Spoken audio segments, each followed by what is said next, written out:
as emoções e o seu impacto sobre o processo de aprendizagem. O ser humano, ele é um ser social e afetivo, ou seja, há uma necessidade por parte dele em estabelecer relacionamentos, bem como o de sentir-se amado e querido pela sociedade, pelos amigos, pela família, por todos que rodeiam. No ambiente escolar, não poderia ser diferente. Aprendemos quando nos sentimos bem consigo mesmo e também com os que se encontram ao nosso redor, como professor, gestor, toda a equipe escolar, né? A família e a escola. A palavra emoção tem a ver com o verbo mover, ou seja, significa algo que nos traz movimento, ou seja, mexer. E isso só ocorre quando sentimos algo que nos impulsiona a isso, né? Quando somos impulsionados. Impulsionados, por exemplo, a tomar uma atitude. Eu sei que não será todos os professores que irão concordar com esse pensamento. A pedagogia do Valon, da afetividade, né? E eu não sei se você já ouviu comentários por aí como esse que eu já ouvi. Por exemplo, o professor falar assim, aluno não precisa gostar de mim, nem eu tenho que gostar de aluno. Aluno só precisa obedecer aos meus comandos, fazer a atividade e pronto, e acabou. Mas será? Será que é assim mesmo? Será que um professor que age dessa forma, ele vai deixar o que para o aluno? O que o aluno vai levar daquele professor? Lembrando que nós somos espelhos, que nós temos que passar formação para o aluno. Se nós estamos passando, se nós estamos formando pessoas, nós temos que tratar as pessoas de forma que elas gostem, de maneira que elas gostem e que elas também queiram tratar daquela forma, né? Quem dá respeito, merece respeito. Então, nós precisamos saber separar. Não pense que autoridade é o mesmo autoritarismo. O professor precisa, sim, ter autoridade. O professor precisa, sim, definir regras na sala de aula. Mas tudo precisa ser de forma em comunicação com os alunos. O professor precisa dar vez e voz para os alunos e também validar os pensamentos dos alunos. Eu estou falando tudo isso baseado na pedagogia do Valon, mas eu sei que não é só o Valon que pensa dessa forma. Existem outros grandes filósofos e pensadores que também pensam dessa forma. E para mim, o ensino e aprendizagem dá resultado dessa forma. E eu também, a cada vez que eu assumo uma classe, que eu enfrento uma dificuldade, que eu ajo dessa forma, eu estou subindo mais um degrau de aprendizagem. E é o que eu estou passando para vocês aqui, porque deu certo para mim. E essa parte mexe tanto comigo que eu decidi fazer um guia para os professores. Então, logo vai estar aí, está para ser lançado na Amazon Prime. Vou falar mais detalhes sobre ele na live, mas já estou deixando aqui para você que lá tem realmente um guia. Tem o que você fazer passo a passo na sala de aula, certo? Lá vai ter dinâmica, lá vai ter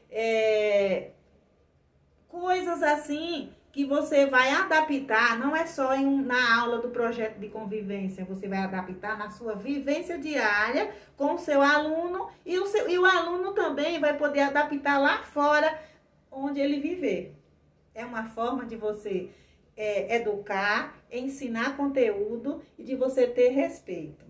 E para mim, a melhor forma de se levar a aprendizagem é com a questão da afetividade. Não misture as coisas. A afetividade não é aquela coisa de você dar o seu número do seu WhatsApp para o aluno, ficar sabendo da vida do aluno todos os dias.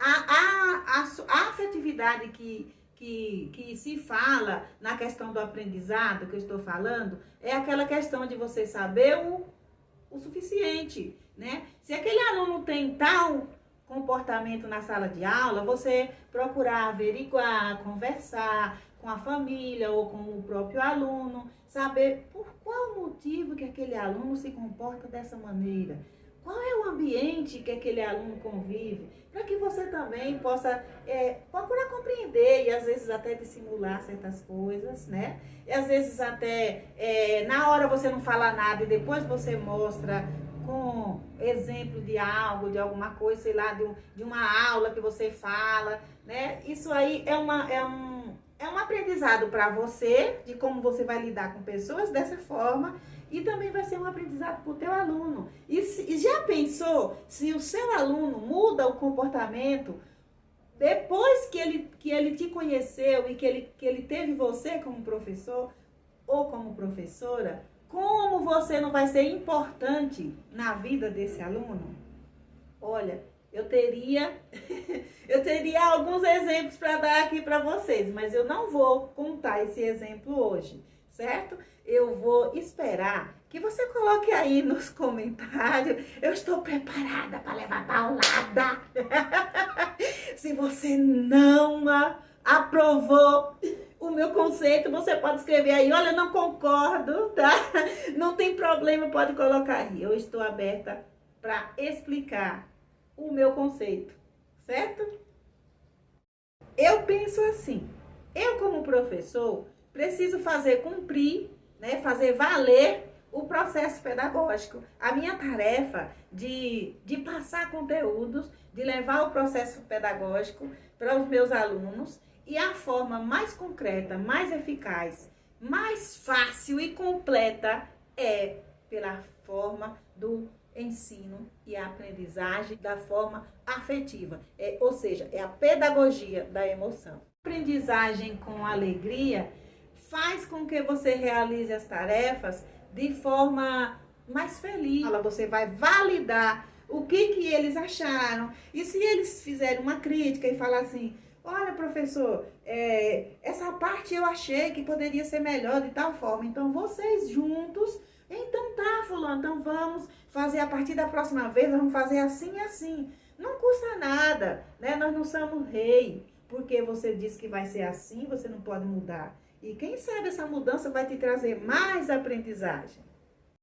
Então, veja bem, o educador, ele tem um papel assim importante sobre a questão de criar vínculo.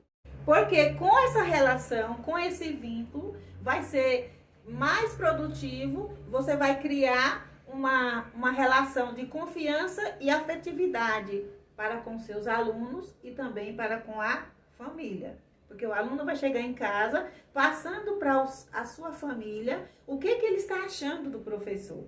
A escola é mais um ambiente social.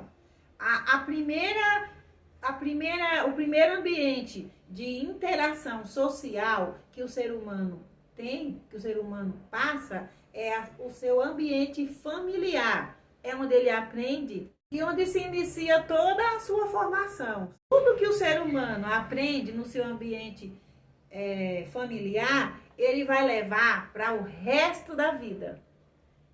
E com a escola, que é o segundo ambiente escolar, também não é diferente. Não é menos importante do que a família. A escola também é um local onde você vai levar lembranças, você vai guardar memórias. Afinal, é ali onde você vai aprender muitas coisas. E quem não se lembra de um professor que você teve? Qual de nós não temos um professor que nós lembramos, tanto do lado bom como do lado ruim, né? Às vezes tem aquele professor que às vezes fez você passar coisa chata, que você também vai lembrar sempre. Então, tanto nós lembramos dos professores que foram ótimos com a gente, como nós também lembramos quando nós sofremos, né? Como, por exemplo, eu sou uma pessoa que eu tive uma professora que me perseguia, eu fui perseguida por uma professora. Então, por que não, né? Você mudar? Porque se essa professora tivesse agido de forma diferente comigo, hoje eu não teria os traumas que eu tive. Ou melhor, hoje eu não tenho, mas eu tive muito trauma depois dessa professora. Então, professores, lembre disso. A escola é um ambiente muito significativo. Afinal, convivemos nesse ambiente de 15 a 17 anos. A maioria dos seres humanos, ou melhor, todos os seres humanos, passa pela formação escolar. E é melhor você ter uma boa lembrança do que você ser lembrado, professor, você ser lembrado como aquele professor que eu tive quando eu tinha 7 anos de idade, como aquela professora Malvina, malvada, que eu tive há 7 anos de idade, né? Aos meus 7 anos de idade. Então, é melhor você ser lembrado como uma professora do lado positivo do que uma professora, um professor do lado negativo. E isso deixa sequelas. Já pensou você ser o responsável ou a responsável por alguma sequela do seu aluno, né? Professores, não estou dando puxão de orelha de vocês. Ao contrário, eu estou passando para vocês o que a minha experiência para que não aconteça com vocês. Lembrando bem que a relação de afeto se dá, não é só quando o professor recebe o aluno na porta, um abraço e beijinho. Não, a relação de afeto é muito mais que isso. A relação de afeto é quando você dá vez e voz para o teu aluno. É quando você ouve o que o seu aluno tem a dizer, você ouve a crítica do seu aluno e você vai, junto com ele, você vai estudar aquilo e você vai procurar melhorar, vai procurar fazer com que o aluno compreenda, se não pode mudar, se tem que ser dessa forma, se aquilo não depende de você, de qualquer forma você vai passar para o aluno, para que ele não entenda que você é uma pessoa que tem autoritarismo, que você é uma pessoa que não muda a sua palavra. Então, ele tem que entender que você é uma pessoa flexível, porém não é uma pessoa boba, né? Quando se é uma coisa que você tem que tomar tal decisão, você tem que tomar tal decisão e você vai explicar, olha, é assim, as regras são assim, não pode mudar por conta disso. Você precisa falar, não é só, não é para você fazer assim porque eu tô mandando e acabou. Aí não, né? Às vezes quantas vezes os pais cometem esse erro? Você vai fazer porque eu sou seu pai, eu tô mandando, ponto e acabou. Pronto, deixou um monte de interrogação ali na cabeça do ser humano, entendeu? Você tem que explicar, meu amigo, minha amiga, não tem jeito. Você tem que explicar, você precisa sim falar, olha, isso tem que ser feito por conta disso, por isso, porque aquilo, porque eles vão entender, porque a criança, ele não compreende tudo. É você que tem que estar levando as regras, o porquê da regra. Ele tem que fazer uma coisa sabendo que aquilo, porque às vezes alguém da idade dele pode contestar, mas por que você está fazendo isso? Então, ele vai ter aquela consciência e ele vai passar melhor para o seu colega, né? Porque a minha professora já me explicou. Nós somos seres humanos integrais e dotados de sentimentos, emoções, pensamentos e experiências que fazem de nós seres únicos e especiais. E dessa forma, levamos essa bagagem de vivência e emoções em todo e qualquer conhecimento e aprendizagem que agregamos. Isso ocorre porque parte do cérebro responsável pelo processamento das emoções também atua de maneira ativa nas áreas de cognição, memória e atenção e raciocínio. Quando desenvolvemos uma ansiedade patológica, por exemplo, nossa capacidade de atenção e concentração com dificuldade para absorver novos conteúdos e informações que acaba provocando um fraco rendimento escolar. E mais, estudantes expostos a situações de estresse liberam em seu organismo um hormônio chamado de cortisol, que tem o objetivo de prepará-lo para lidar com as emoções de perigo ou de alerta, de maneira mais eficaz, inibindo assim o processo de reter e de compreender novas informações. Ao desempenhar as tarefas na escola, o aluno utiliza memória de curto prazo e de trabalho, que é responsável por armazenar dados e conhecimentos adquiridos. E em um curto espaço de tempo, pode tanto ser destacado mais adiante, como pode ser também examinado e retido, se houver grande relevância. Já a memória a longo prazo e de trabalho, ela é responsável por armazenar dados adquiridos ao longo da vida de forma contínua e limitada. Com isso, concluímos que, para que a aprendizagem ocorra de maneira eficaz e produtiva, é necessário que ela desperte no educando alguma emoção para que se tenha um significado. Porque quanto maior for o interesse, a motivação por determinado assunto, maior será a absorção do aluno para com aquilo. Ou seja, isso lhe trará grande facilidade para a absorção daquele conteúdo. Você pode ler para você continuar esse assunto. Você pode ler você pode ler Vallon, né? Você vai pesquisar lá sobre Vallon. Você pode pesquisar também sobre Augusto Cury. Augusto Cury vai te falar sobre a gestão da emoção. Veja aí qualquer vídeo do Augusto Cury sobre a gestão da emoção, que você vai ter mais clareza e ele vai explicar com toda beleza, com toda a sabedoria que ele tem sobre a questão da gestão da emoção. Antes de trazer esse vídeo para vocês, além de eu dar uma lida um pouquinho no documento sobre Vallon, também eu pesquisei um pouco sobre Mário Sérgio Cortella, que também tem esse mesmo pensamento, e eu também vi lá na internet uma autora nova, que eu não essa autora não é famosa. Deixa eu pesquisar aqui, deixa eu olhar aqui na minha colinha o nome dela. É Daniela Silva dos Santos. Ela também tem esse mesmo pensamento. Escreve de forma concisa e você também pode estar pesquisando aí no Google. Eu encontrei no Google essa Daniela Silva dos Santos. Ela também escreveu bastante coisa sobre isso. Então, é só para te trazer mais clareza. Então, eu espero ter gerado aí conhecimento, ter clareado aí a sua mente sobre algo. Espero ter refrescado alguma coisa também sobre os estudos de vocês. Eu sei que vocês estão de férias, mas logo, logo estarão nas salas de aula.